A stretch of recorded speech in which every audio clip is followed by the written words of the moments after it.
Bendito seja esse Deus que se chama Jesus Cristo, porque santo é o teu nome.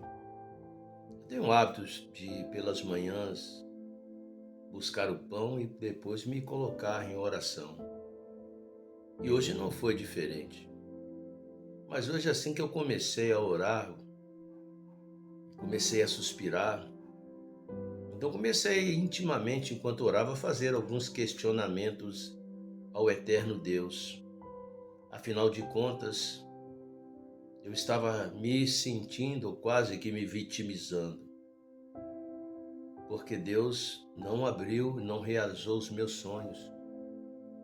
E um deles, o maior deles, é que através do meu trabalho eu possa restaurar vidas, é o primordial. Isso é sincero, eu sempre fui sincero, que através do meu trabalho vidas venham ser alcançadas.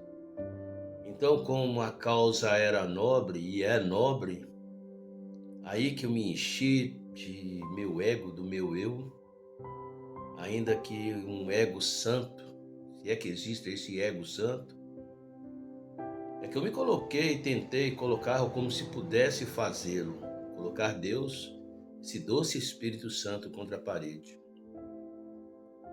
Mas enquanto eu categoricamente, enfaticamente questionava o desleixo do doce Espírito Santo, é que me veio a voz mansa e humilde desse Deus maravilhoso chamado Jesus Cristo.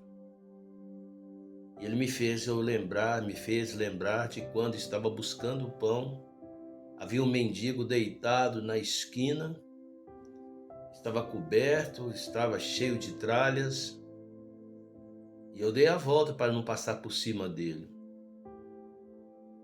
Aí ainda tentei tripudiar a esse doce Espírito Santo. Mas, Senhor, eu não poderia incomodá-lo, não sabia do que se tratava. E, novamente, isso a gente sabe quando é Deus. Podia pelo menos ter feito uma oração por ele. O certo seria perguntar se ele precisava de alguma coisa, mas já que não fez, eu poderia pelo menos ter feito uma oração para o mesmo. Isso não é sempre, nós sempre nos colocamos o dono da nossa razão. E às vezes não entendemos porque Deus não faz as coisas conforme nós gostaríamos que fizéssemos. Ainda algum tempo atrás, da última vez eu estive internado, e novamente eu, como centro da questão, tal como esse mendigo, porque Deus quis dizer o seguinte: era do mendigo para mim, e não de mim para o mendigo.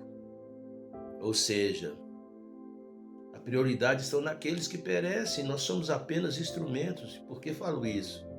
Porque da última vez que eu estive, realmente eu estive muito mal.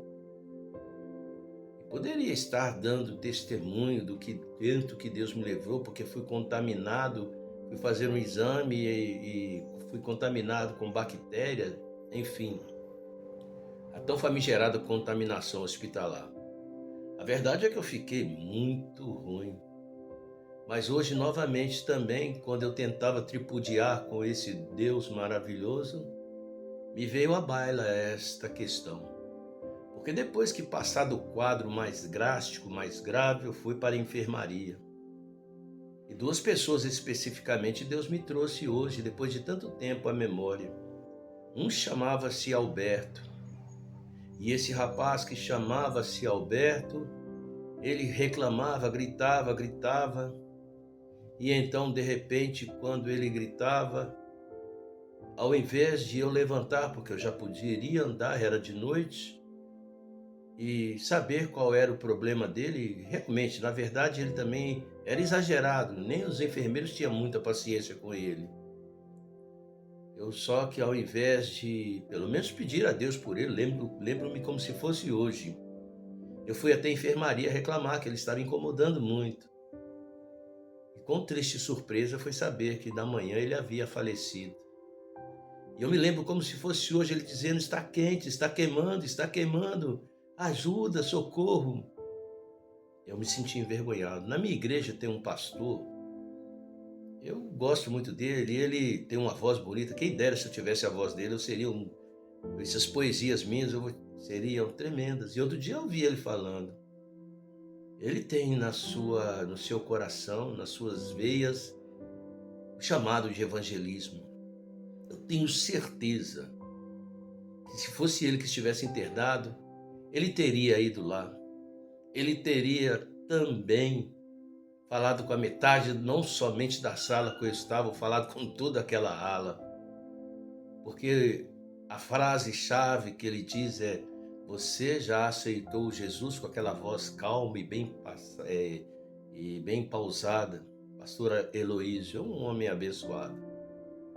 O outro episódio também que me veio quando eu estava internado é porque havia um artista que estava internado, ele tinha sofrido de derrame cerebral, inclusive passou por operação, mas já não tinha chances para ele.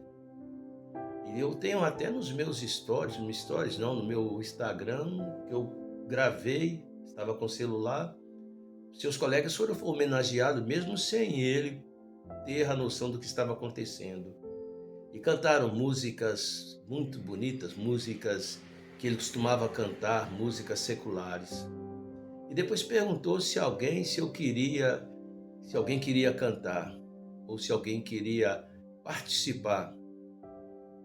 E talvez Deus tenha permitido, porque é incrível você ver pessoas levando instrumento para um hospital, era no hospital aqui de Belo Horizonte ou de Lomberes. É meio estranho. Mas infelizmente tinha que ser na minha enfermaria. Tinha que ser onde eu estava. Só para eu ser esbofeteado no meu rosto. Por quê? Porque me perguntou uma moça: você gostaria também de participar e cantar alguma música? E eu lembrei-me da música de Milton Nascimento. Uma música muito bonita que fala: amigo é coisa para se guardar, e todos eles adoraram, mas tudo bem, é uma bela música.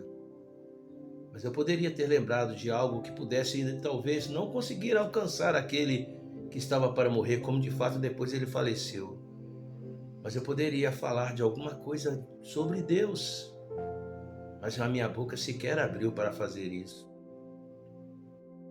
E de repente a gente quer ser o centro, e quantos, infelizmente, não estão aí pensando em si, ou seja, de si mesmo como centro das atenções, para depois tentar fazer algo por alguém e se fazer de forma demagoga, de forma hipócrita. Eu me senti envergonhado e peço a Deus que me dê graça, me dê saúde, me dê sabedoria, porque nós somos o dono da nossa razão. Eu costumo afirmar que o homem luta por sua razão e por ela dá a vida. Mas a verdade pertence a Deus. Haja vista essa celeuma que nós encontramos na internet, de padres falando contra pastores, pastores contra padres. E quando a gente olha, eles falam com uma consciência tão grande dentro de suas razões, pastores falando contra pastores, padres contra padres. E, infelizmente, dificilmente nós vemos pessoas que são sinceras com o intuito de levar uma mensagem altruísta, uma mensagem verdadeira, uma mensagem que possa resgatar almas que estão perecendo. Então eu pedi a Deus que me perdoasse esta manhã, porque esse mendigo que estava deitado na esquina já não está mais lá. E eu poderia pelo menos ter orado para que Deus colocasse alguém no seu caminho. E ainda vou fazê-lo, agora um tanto envergonhado. Foi preciso que eu me vitimizasse primeiro, porque Deus não realiza os meus sonhos. Mas será que eu realizo os sonhos de Deus?